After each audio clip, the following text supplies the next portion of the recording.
Please subscribe to my YouTube channel. भएको ठाउँमा भिडभाडमा भन्दा कन्फिडेन्ट छैन, जिरो लेभल कन्फिडेन्ट। ब्लग खिचेर हिँडिन्छ, सबले सोध्छ कति छ सब्सक्राइबर, भन्न पनि लाज लाग्ने के 300 400 बनाउँछु, मेहनत गर्छु, हाल्छु, खै त भ्युज। अस्ति भिडियो पार्ट 1 भनेर हाल्दै थिएँ, खै त्यसमा 50+ भ्युज छ, अनि के गर्ने है। 50+ भ्युजले त हामीले त्यत्रो मेहनत गरेको सबै आफ्नो मनै मरिदिन्छ क्या। अनि भिडियो बनाउने मन लाग्दैन कि, सपोर्टै छैन क्या, सब भ्लगर निस्क्यो, अनि कसलाई सपोर्ट गर्न सक्छ। अलिअलि भ्युज आइदिन पऱ्यो, आफ्नो निरन्तर सब्सक्राइब प्लस हुन पऱ्यो, त्यति भएपछि त जस्तो ठाउँमा पनि कन्फिडेन्ट आउने रहेछ क्या। सब्सक्राइबर नभएपछि त भ्लग बनाउनु कन्फिडेन्ट नआउने के, लाज लाग्ने छ। त्यसले के भन्ने होला, यस्तो सब्सक्राइबरै छैन, यस्तो दुःख गरी हिँडेर भन्ने हो कि यताउति भन्ने हो कि भन्ने एकदम लाज लाग्ने क्या। म चाहिँ त्यो पोइन्टले अगाडि बढ्न नसक्या हो क्या। अलिअलि सब्सक्राइबर भेटाएको भए, मैले अलिअलि भ्युज भेटाएको भए चाहिँ म अगाडि बढ्थेँ क्या।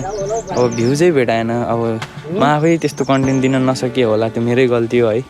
जस्तो छ त्यस्तै कन्टेन्ट दिएर पनि होला, म केही भन्दिनँ अरूलाई पनि है। अडियन्सहरू त जे राम्रो देखेँ त्यही हेर्ने, मै उस्तै छु। युट्युबमा जे रमाइलो राम्रो देखेँ त्यही हेरिदिन्छु। अब आफ्नो कोसिस बेस्ट गर्छु। मलाई कन्फिडेन्ट पनि एकदम जिरो लेभलमा छ, कन्फिडेन्ट बढाउनु छ। म एकदम कन्फिडेन्ट बढाएर अगाडि बढ्छु भन्ने सोच राखेर अहिले चाहिँ फेरि भ्लग पुनः स्टार्ट गरेछु मैले। त्यही नै हो, म चाहिँ बस मेहनत गर्छु, मेहनत गर्न छोड्दिनँ। भर्खर स्टार्टिङ हो, अझै कति दुःख भोग्नै छ बाटोमा होइन।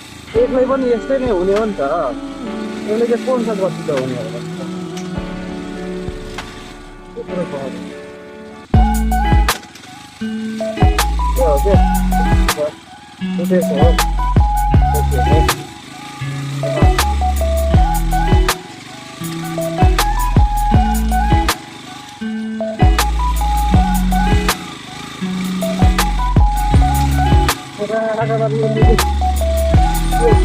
गर्दा हुन्छ